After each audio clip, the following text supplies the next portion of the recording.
The Blockchain Research Institute's Don Tapscott is fond of saying that blockchain is the combination of cryptography, collaboration, and clever code. We take these defining features of Web3 for granted. But perhaps we shouldn't, at least not the cryptography part. Cryptography is obviously important in securing data that's being stored in a multi-party ledger. Unfortunately, cryptographic key infrastructure that we use to secure so much of the world's data is vulnerable from attack by quantum computers. At some point in the not-too-distant future, commercially available quantum computers will be able to decrypt sensitive information, including that stored on blockchains. How real is the threat? And what are we going to do about this topic? Well, this is what we're going to discuss in this episode of W3B Talk. I'm Doug Heintzman. I'm the Chief Catalyst at the Blockchain Research Institute. And W3B Talks is an ongoing exploration of the impact of Web3 and blockchain technologies on business, government, and society. To help us better understand the quantum threat and what quantum-resistant cryptography looks like, we're joined by Pierre-Luc Dallaire-Demers. Pierre-Luc is a founder and CEO of the Pauli Group. The Pauli Group works to secure digital assets from quantum computer attacks and interface blockchain and quantum technologies. Pierre-Luc has been in the quantum space for about 17 years now. He was previously a quantum physicist at Zapata Computing and Xanadu. And he was a postdoctoral research scholar at Harvard University. Welcome to the podcast, Pierre-Luc. How are you today? I'm doing great, Douglas. Happy to be here with you today. Well, this is a topic that I and many people have kind of had in the back of our heads. We've heard about the Y2Q problem, that just like Y2K, at some point there is going to be a threshold that we're going to have to kind of go back and revisit a lot of the basic infrastructure that we've taken for granted, specifically around security and encryption. So I'd like, I'm hoping to do a bit of a reality check here to see kind of where we are and how big a problem this really is and what we're going to do about it. But before we get there, can we just go back and talk about some of the basics here? So, we've all, of course, heard about quantum computing, but can you just give us a quick primer on why is quantum computing different and why is it a threat to the various different, the data that we have secured around the world? Yeah, so quantum computing is a more general form of computing. So like in your classical computer, or like probably the device from which you're listening to this podcast right now, the information is stored and processed with transistors, so essentially which can be in states of 0 and 1s. For quantum computer, we're using properties of quantum mechanics to encode more general states of information, which can be also zeros and one, but both superpositions of the twos. In a way where calculations can be processed differently, somewhat in a more parallel fashion, and enable solving problems which are otherwise, for all practical purposes, intractable with normal computers made of transistors. For example, it will become possible to break public key cryptography based on prime factoring, or the cryptography, so-called elliptic curve cryptography, the one used for blockchains each time you sign a transaction.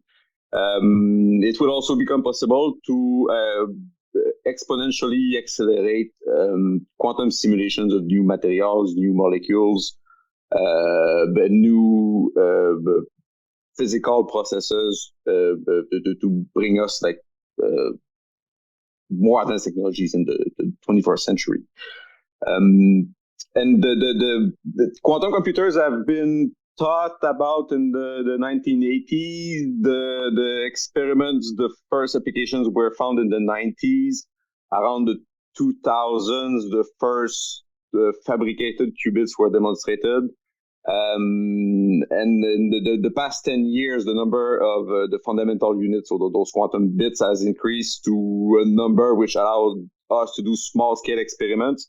But we're now seeing the path to quantum computers which will be large enough to threaten cryptography in the next decade, which is now very concerning for everything blockchains and Web3. Okay, so you're saying that there's this new class of computers, and they're going to be used for lots and lots of different things, ranging from medicine to simulations and engineering. There's a bunch of specific applications, but amongst the things that quantum computing is really good at doing, one of them is code breaking, right? Yes. It's this ability to break through the encryption that we currently secure a lot of our medical records and our bank records and even our wallets on a blockchain. So, I think that I, like a lot of people, have we sit around and we kind of think, we take for granted the fact that these things are secure and that people can't just simply walk up and take all of the funds out of my wallet or look at my healthcare records. And, we hear about security breaches, but most of those things are kind of password breaches, and they're not really, decryption breaches. So what's really changed here? I mean, is this quantum computing, is this twice as fast, 4 times as fast? Because I have a sense that to break through the current encryption that most of us are familiar with, it would take just vast amounts of times with vast amounts of computer power to do. Just what kind of leap in specific computing power are we talking about? How much more quickly can we break through these encryption barriers? As far as we know, the speed up for using quantum computers to break encryption is exponential. So if you were to break cryptography using like classical computers, so even like all the computers in the world, it would take millions, if not billions of years, like at a time scale comparable to the age of the universe. With the quantum computers, which are being built for the 2030s, we're talking about hours. So it radically changes the security of all the methods we're using now, and it will be like quantum computers will be able to compromise most of the cryptographic systems that we have today, especially the public key ones. The public key ones are those where you send an open lock and someone like locks a box and then you receive it and you have the key to open it. So with a quantum computer, like those, with the classical computers, those locks would take billions of years to break. With a quantum computer, you'll be able to take the lock, get the key, and like open anyone's box with it. So you're saying that in what, for argument's sake, say 10 or so years, maybe a little more, that we've got a really big problem on our hands. So is that the kind of time scale that you think we're talking about? When does this become kind of a little less theoretical, that's the back of our minds, and much more we need to, worry about this today? When does that happen? Yeah, so people often have the idea that there's going to be a Y2Q, so like one day where everything breaks. In practice, it's going to be spread over a few years, and we've already entered that phase. So the scaling of quantum computers that will break cryptography require several millions of the base units of quantum computers, for which now we're in the hundreds of qubits.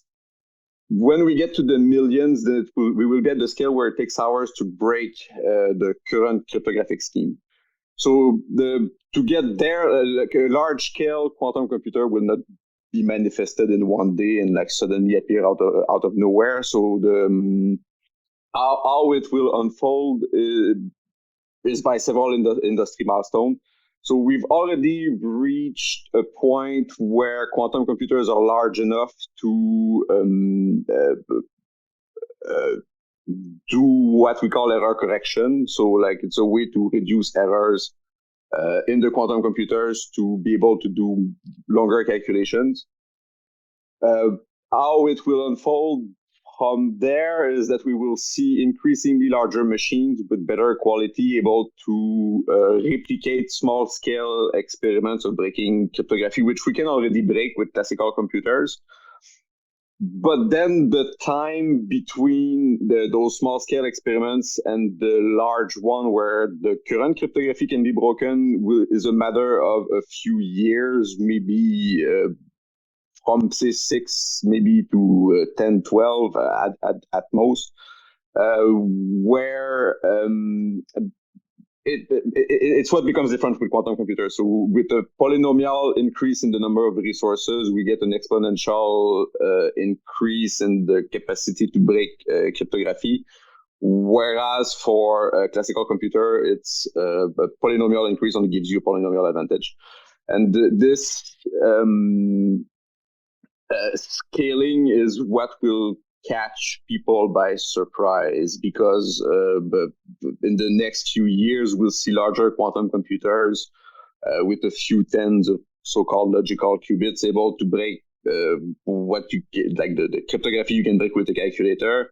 A few, like 2-3 years later, suddenly they will be equivalent to what you can break with large-scale, like classical supercomputers. And like only a few months later, we will already be at the scale. You multiply the size of the computer by 8, and then you are at the scale where you can break the current cryptography. In the case of classical computer, you would need an exponential increase to a machine the size of the planet to break cryptography in billion years. With quantum computers, you only multiply it by a factor of 8, and then suddenly you will be able to break classical cryptography. Okay, so you're saying that it's not going to just we're going to wake up one day and suddenly everything's broken. There's going to be a continuum, and the threat will become higher and higher as these things become more capable. And that still, to me, suggests that we have some luxury in being a little complacent about this. And, where it's still a long way out. There's still a lot of invention to happen between now and then. And we'll figure it out at some point. There's some wicked smart people working on this problem. And I'm having a good time going along with that supposition. And then someone kind of hits me over the head and says, but we have the harvest and decrypt later problem. Can you help us understand what that is? Yes, so since it's been known that quantum computers will be built, nation states have been for some years essentially like collecting all the encrypted data on the internet with the intent of simply decrypting it in a few years when large-scale quantum computers are available to do the task.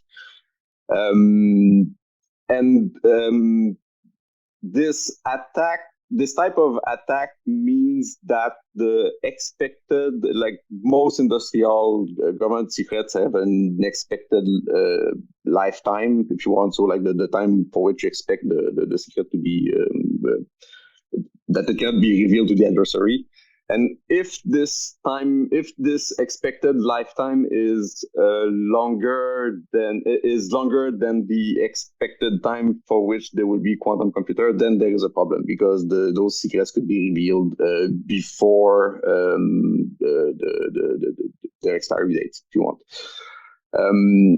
And this is already like a process which is ongoing, and it means that for securing data today, which we expect to be secret for, say, 15 years, 20 years, already there's a chance that this data will be compromised by quantum computers in 15 years, like even commercial quantum computers in 15 years, if it's not protected today with cryptography, which resists quantum computers. And this cryptography is known. There are a few trade-offs on the sides of performance, but it can already be implemented today.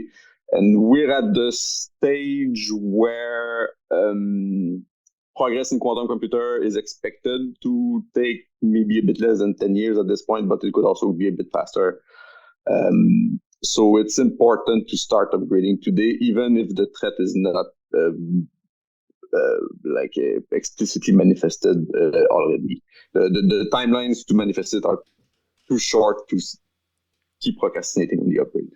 If I'm summarizing what you're saying there, that the cat's already out of the bag, right? That there's already data that state actors and other actors are already hoovering up, databases, and they're just going to be sitting there until the day comes that they've got the resources to break them open and see what secrets they contain. And the reality is that's already happened. We already have that exposure. That's already a leak, but the implications of that leak aren't going to be felt for some number of years until it's decrypted.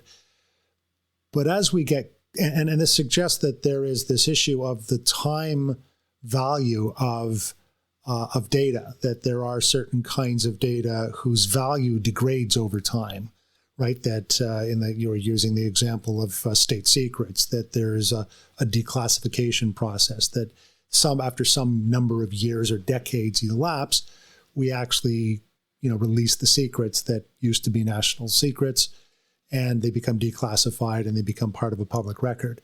But I think what you're also saying is that the closer we get to that date that they can break things open, we actually have to push that date back in time closer to where we're currently living, because the time value of that data may remain relatively constant, although depending on what kind of data is, it's going to have a different time of value. But as soon as that time of value kind of extends beyond whenever that date is that things can be decrypted, then we've got a really big problem. So let's, for argument's sake, say that you've got a piece of data that has a time of value of 10 years, that if this breakthrough in quantum computing is going to happen in 10 years, then we got to start worrying about that today. Yes, absolutely. And it's even worse, I would say, for blockchains, because for encrypted data, there's the assumption that there's some difficulty in retrieving this data and collecting it and storing it. For blockchain, the community does it for the nation states, for the whoever will attack, who can attack blockchains in the future. So it's literally a ledger of public keys associated to some monetary value, which is duplicated thousands of times over essentially thousands of computers, and can be retrieved at any point, and whose value is expected to increase in time as this is the nature of those cryptocurrencies. And even worse is that the cryptography they're using, so I mentioned at the beginning, elliptic curve cryptography, is easier to break with a quantum computer than the cryptography based on prime factorization, which is mostly used in commercial system for encrypting sensitive data. So we're stuck in the blockchain world with a double problem where the blockchains kind of become the canary in the mine. So there will not be so many applications of large-scale quantum computers at the scale where you can break the cryptography of blockchains, and it's easier to break than the RSA, and also it's extremely difficult to upgrade blockchain. So this is probably something we can talk about. Okay, so let's take a break there and let's talk about exactly that, because it's great that we've pivoted into the question of blockchain. There are various different standards that we implement to secure blockchains. We use various different cryptographic hash functions to secure things. We use SHA-2, 256. And I suppose, I think some chains are moving to SHA-3, and SHA-3's got 512 bit capability as well. So, those changes are going on in the fundamental infrastructure, and they are going to make it more difficult to break into these things. But should we just kind of sit back and wait for the people that are running those protocols to figure out how to implement the emerging standards? And actually, maybe we should take a pause there and just quickly talk about the fact that there are emerging standards coming out of NIST and other standards organizations that are quantum resistant, right? That back in 2015, they put out a request for people to start working on this. And I think it's this year that they're formalizing a bunch of the standards. I think they've already announced some of them. So is that just going to solve all of this for us? Are there Are there new standards coming out that are going to give us quantum resistant cryptography? And yeah, all the professionals going to solve this, or do we really need to worry about this? There are indeed like NIST, so the National Institute of Standardization, the US is in fact analyzing like the new proposal, like the proposals for the new cryptographic scheme that will have to replace the current existing cryptography. Those standards will be finalized. I think it's due for 2024, so next year.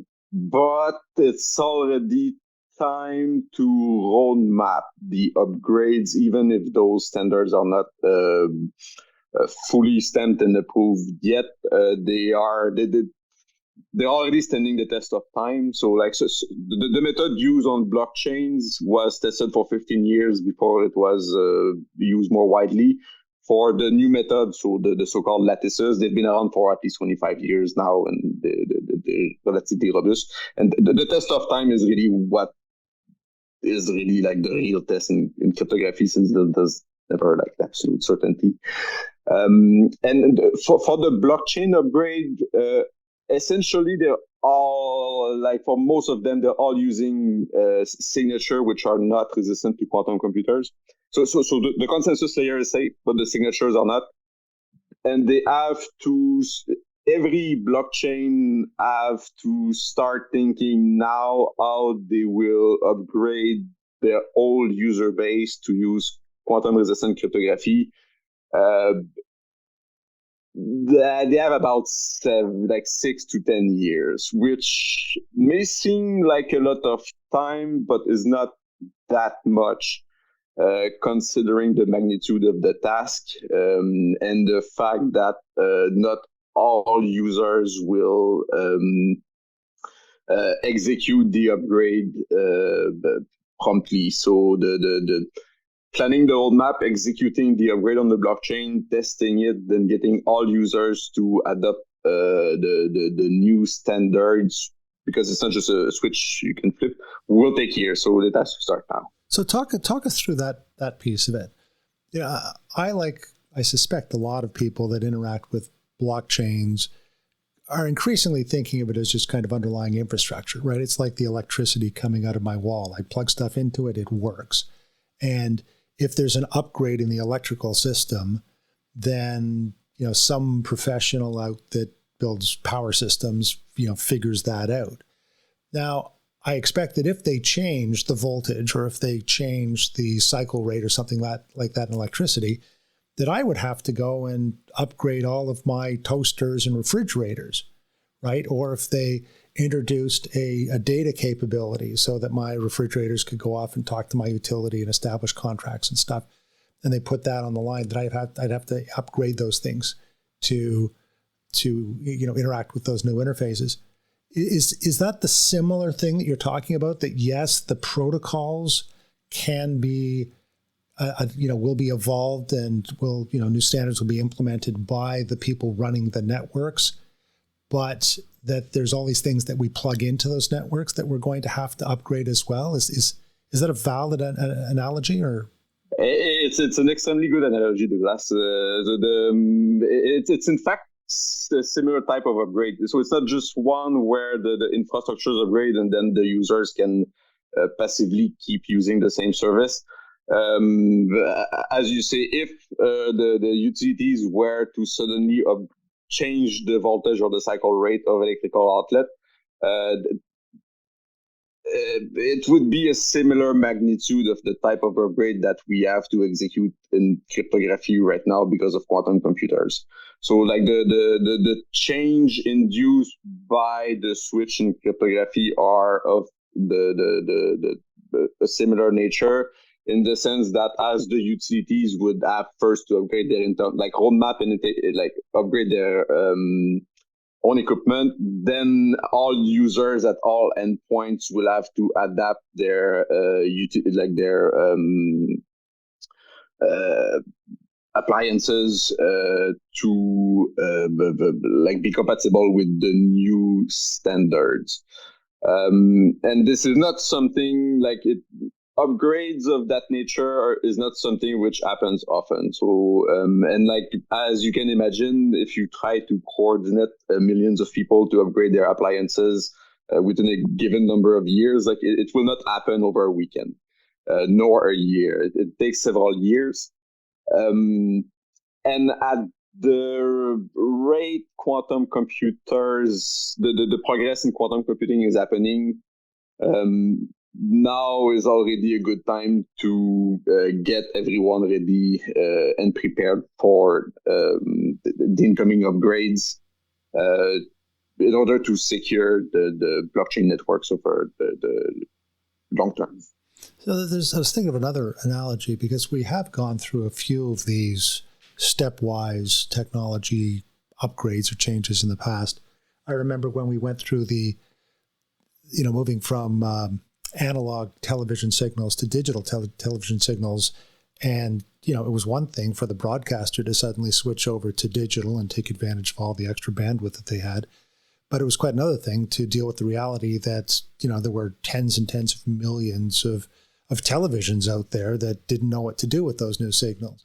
So for some period of time, the solution was that we had these adapters, right? That the cable company or whoever would send out this thing that you'd plug in, which would convert the digital signal into a signal that your existing television could cope with. And then it took a number of years as you replaced it and got your new television, that your new television had that ability, natively built into it as part of its core architecture. In the blockchain world, do you see the same thing happening, or because this is all software, it's just a matter of putting auto update on and things kind of magically change and we don't have that problem? The auto update will not work directly for the reason that everyone has to move their wallet. So the previous wallet address will not be compatible with the next ones. Up to some account abstraction is a bit different, but let's say if we take the example of Bitcoin, for Bitcoin, simply waiting for an upgrade on the wallet itself will not do the job, because your public keys are still exposed on the blockchain, and as long as this is the case, the funds will become vulnerable to quantum computers. So even as it upgrades, every user will actively have to create a new address, a new key, which is quantum resistant, and then move their funds to the new system. So it means that users which have lost their keys or are not available anymore to displace their funds will collectively create a pool of quantum vulnerable funds on blockchains, which can compromise or threaten the economics of the blockchain system itself if they form a sufficient portion of users. So there's a stronger emergency on the cryptographic side because of the nature, it changes the security assumption on which blockchains are built, on which the trust of blockchains is built, and the value of those things emerge. Whereas for television signal,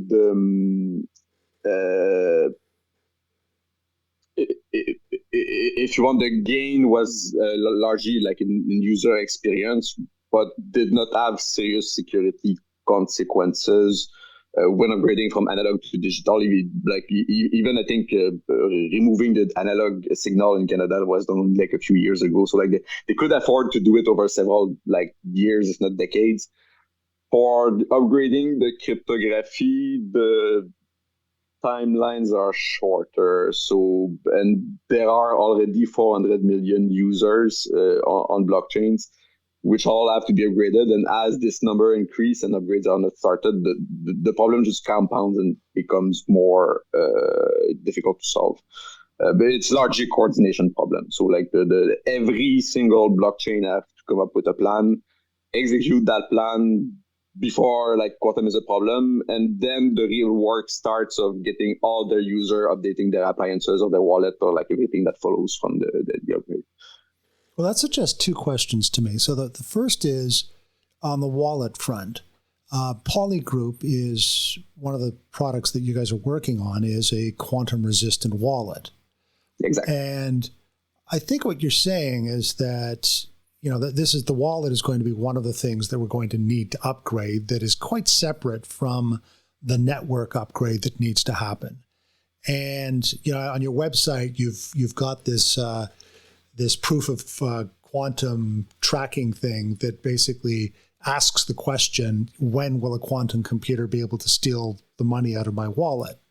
Which is an interesting way of kind of phrasing it. And it's actually quite interesting to look at because you've got a certain bit encryption and where we are currently in real time in terms of the quantum computers that we know about their ability to break these things. And that suggests that we're a certain distance from that threshold.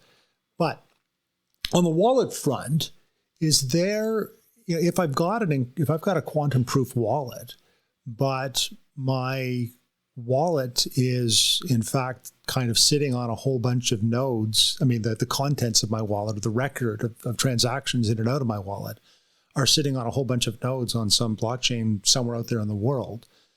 How does me having a quantum proof wallet protect the contents of that wallet if the network itself isn't properly protected yet? Yes. So there are several. We took into account several possible scenarios. So, like the worst case is say a blockchain takes no action, does not upgrade. Then it's all with the quantum resistant wallet, especially with regard to digital assets like NFTs, IP NFTs, or like any like tokenized assets which are on the blockchains.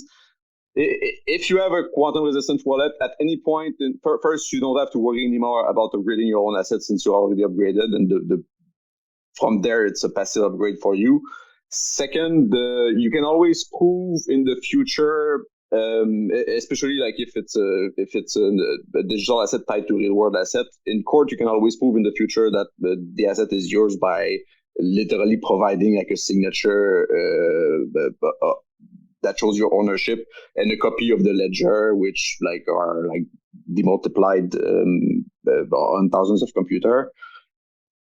That's the worst case scenario. So like for all digital assets that exist, you can always prove in the future that it's yours. Whereas like in the 2030s, if assets on the current wallets will be compromised by quantum computers, when anyone could prove the ownership of any asset. We expect most major networks to hopefully start road mapping and deploying upgrades in the coming years using the methods from NIST, so lattice-based signatures, which while they're expected to be more secure, there's never any absolute proof in the world of cryptography. And the methods they're using relies on more assumptions than the cryptography we're using for Anchor Wallet. So like we built Anchor Wallets with methods from the 1970s, which are like tested by time. They're not particularly efficient, but like they're extremely robust. So we kind of built a bedrock layer to secure the ownership of digital assets on current blockchains, which can be deployed now and makes your part in the upgrade already completed, which is guaranteed to secure your ownership of the assets and also protect you from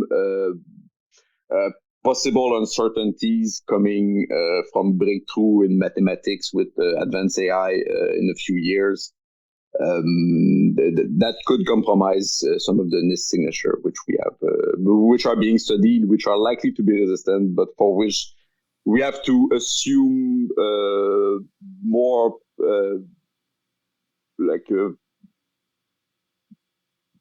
theorems in mathematics, like to assert that they are likely secure.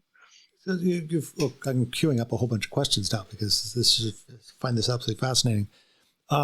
So I'm going to add another question in stream here. It seemed to me you were suggesting that if you ever ended up in a situation where you had a conflict of ownership, right, that there was parties and there needed to be arbitration or the courts needed to adjudicate, who owned ownership, that if you could demonstrate proof of ownership from a quantum resistant wallet, that would have an awful lot more credibility in front of the courts than a proof of ownership out of a non-quantum protected wallet. Is that what you were saying? Yes, absolutely. Especially imagine you're in the 2030s, large-scale quantum computers are mainstream, it's available.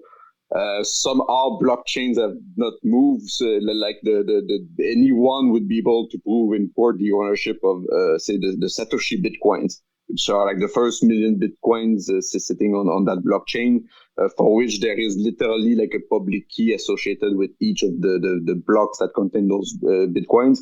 And anyone, like if they have not moved by then, like anyone could use a quantum computer that they're like university, like get the private key and then just like sign a transaction that shows it's there.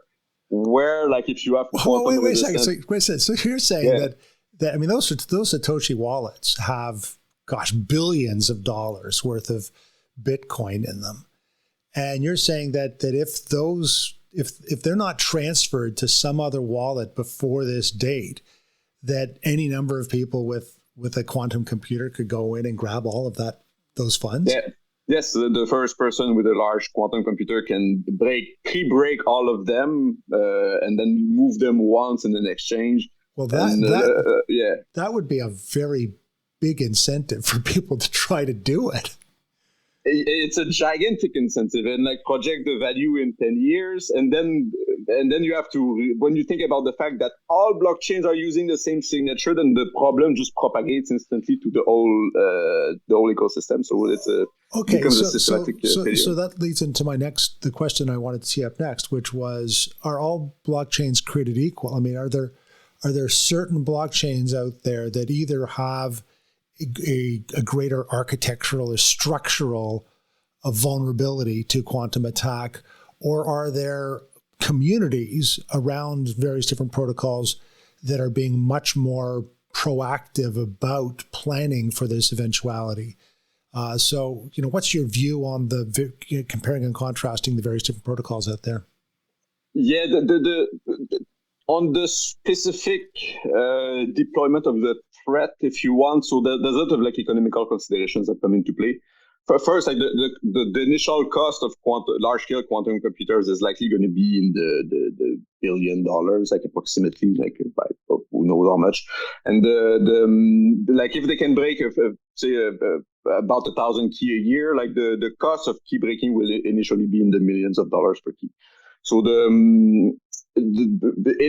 just from an economic standpoint, like there's at the very beginning of like large-scale quantum computing, there will not be like economical incentive to break small accounts. As time goes to the 2040s, like the cost will reduce exponentially. So like those accounts are at some point become vulnerable, and also the time for key breaking. So like plays a role in the vulnerability of blockchains. In that if the blocks are, say for Bitcoin, 10 minutes, then for the type of address currently used, the coin, like the blocks are vulnerable only for the time where they're in the mempool. And depending on the time of the mempool, so like if it's only seconds, then like it can become more difficult to attack those coins. But that's only a part of the story. There's also like all the old coins in the time of Satoshi where like they were not using the hash of the public key, they were using the public key as the address. So like for those coins, they're extremely vulnerable, and like because they give an infinite amount of time for attackers to try to break them with the quantum computers, even if they have hours or weeks, they can give it a shot. And also like in 2008 when Satoshi picked the method to sign transaction on blockchain, so we use those Z curve methods. And since it was working so well and no one found like in public like ways to break them, all other blockchains, if it's not broken, don't fix it. So now most blockchains use the same method. So they all have the same Achilles heel, if you want, which is like those elliptic curve. And there are starting to be a few new blockchains which are deploying quantum-resistant cryptography from the ground up. But then they have to rebuild all the Web3 infrastructure. They have to rebuild like all the smart contract infrastructure. So it's a steep hill to climb for them. But we're starting to see newer projects built from the ground up, meant to resist quantum computers, which we're very happy to see happening. But those efforts needs to be scaled up significantly, and they have to be demultiplied across all blockchains because they all have to upgrade. And if they start too late, they will not be able to carry that upgrade. Well, this suggests a bit of a dilemma, doesn't it? One of the things you mentioned earlier was efficiency. That, as I understand it, some of the new NIST standards that are using structured lattices or some of the more complex hash functions that use higher bit rates, that there's going to be more computing power needed to encrypt and decrypt using these quantum-resistant algorithms, and that extra computing power to do that encryption-decryption function is going to be more costly. It's going to result in higher gas fees because the network has to deploy more resource to apply security. So if you're building a protocol, you're kind of caught between two problems, right? One is that you want to have the most cost-effective computing execution and, smart contract gas fees and all that kind of stuff. And because that makes you competitive. On the other hand, you want to make sure that your protocol isn't brittle and that it's protected from these potential threats. So you've got this tension between these two competing factors, and at some point, one of those becomes, more compelling than the other one, right? At some point, you're willing to incur the costs, or you assume that the computing costs are going to fall at a faster rate than people's, tolerance of having a premium price for more security. So, how do you see that balance going forward of how do you afford a responsible amount of security and incur a reasonable amount of cost that you're going to have to pass on to the users of your protocol? I think it's an eternal economic optimization problem in the world of blockchain. So like security versus cost. Like higher gas fees, more consensus, lower gas fees, faster transactions, but like less security. And for quantum, there are like some trade-offs. So we may have been lucky for like 30 years to have RSA and elliptic curves. Those things will have to be sunset and phased out. So if like for sure, like the research in post-quantum cryptography, which is more efficient, has to keep going, we may get lucky again and find more efficient, like scheme as efficient as what we have now, but we may not. And if we are not, for sure, accounts which it becomes an economic equation. So accounts for which secure more funds than what it will cost to break with quantum computers have to move, otherwise it's literally not theirs anymore. Like it becomes the whoever like has the access to the quantum machine and pay for the cost of recovering the key.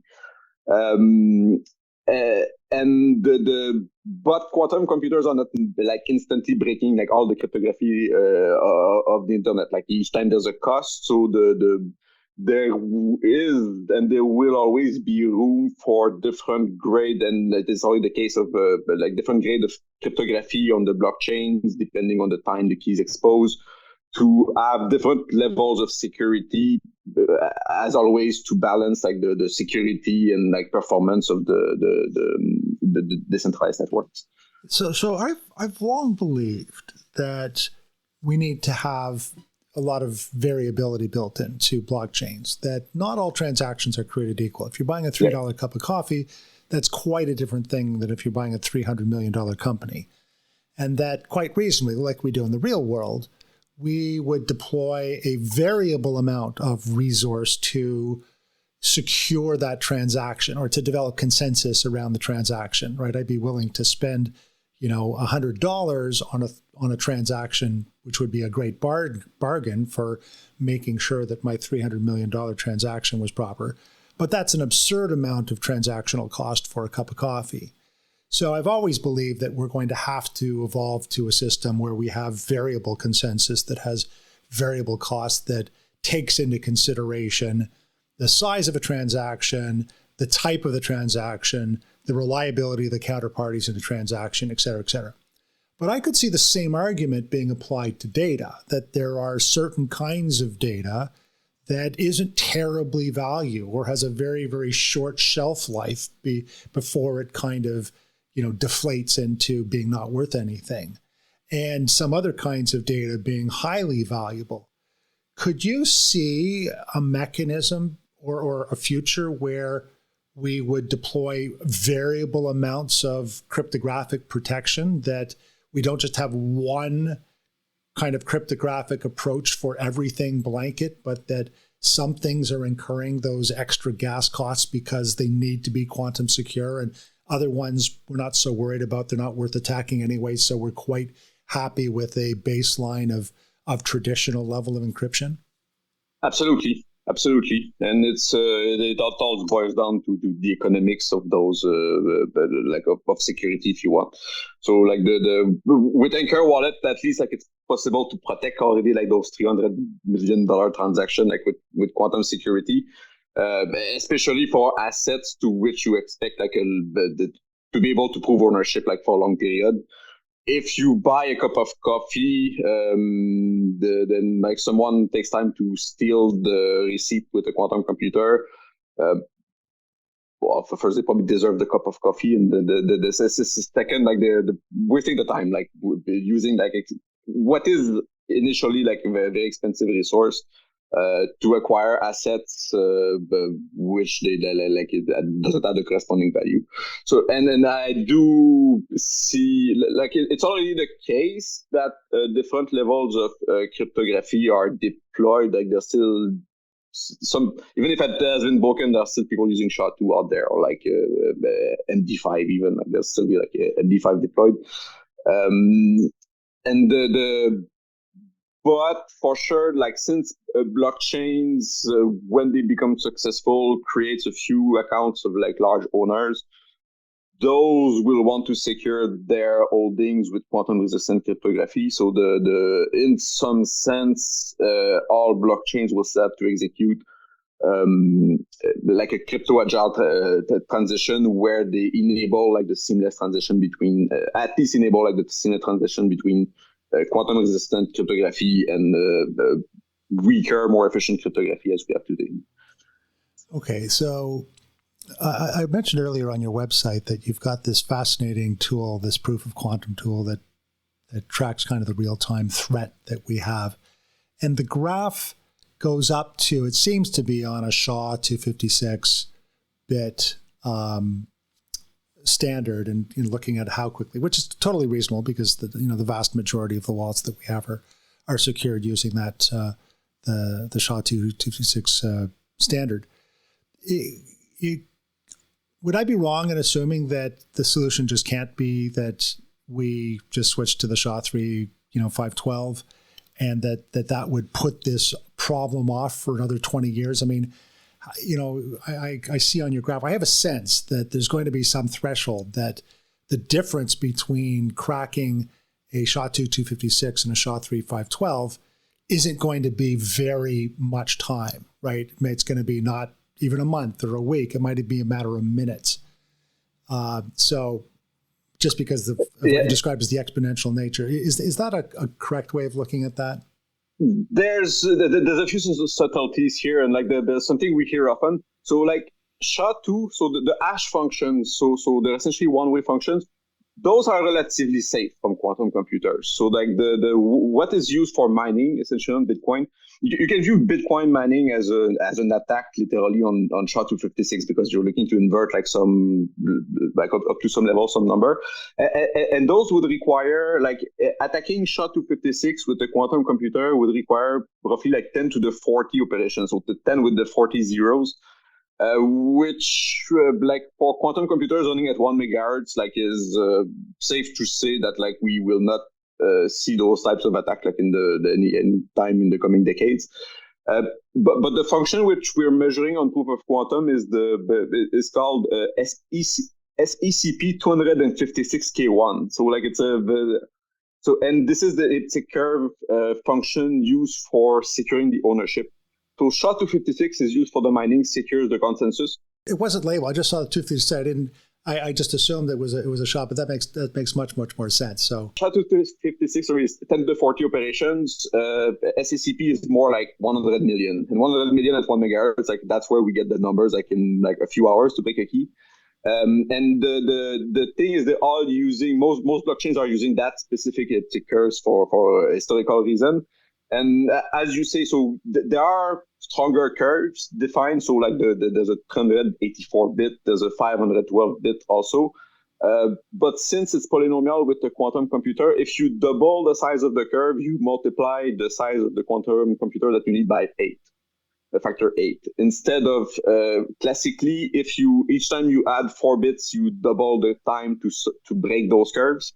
So if you add the 256-bit divided by 464 times 2, so like it's a 2 to the 128 times slower to break that. While with the quantum computer, if you double the size of the key, it's 8 times slower. Yeah, so the bottom line is that quantum computers are highly disruptive.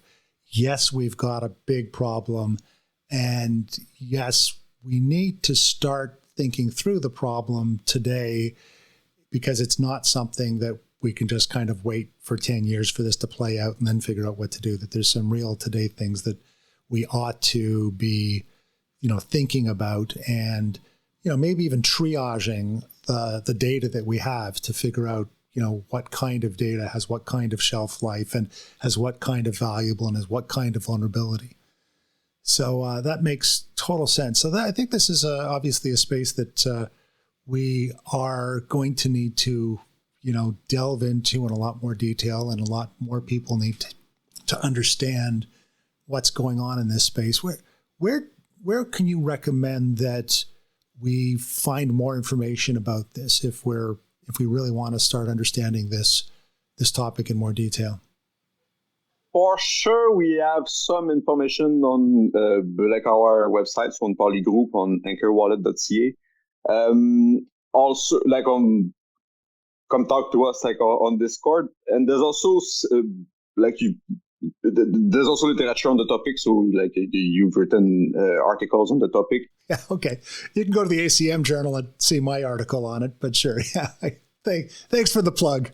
But there's also starting to be some good infographic videos also. So Veritasium, they have not published it. Well, they've not like advertised it, but they have this very good video now explaining how SHA works in the graphical elements, which we did not like have the luxury to have like when I was learning that like in university. And like they explain extremely clearly like how quantum computers work, what are the timelines. So like we're starting to see better, more accessible video content, and also like many tech companies, especially those building the large-scale quantum computers, are starting to like first create solution platforms to help enterprise upgrade. So they're not touching blockchains, but they're helping like enterprise upgrade.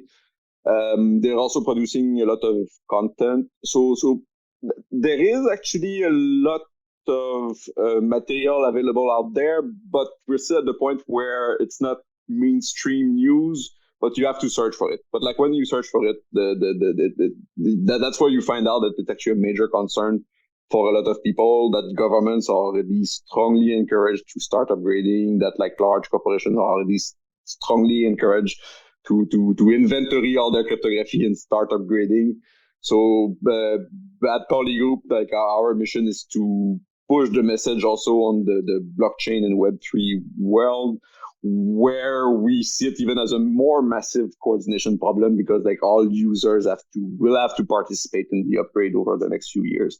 So we have to play like the field there to be ready to execute on that upgrade, which will not be an easy one, given the timelines, which are like fairly short, considering the nature of the scale of the upgrade which has to happen. Well, thank you so much, Pierre-Luc. This has been very eye-opening, and we greatly appreciate your insight to help us better understand the quantum computing threat to both data and blockchains.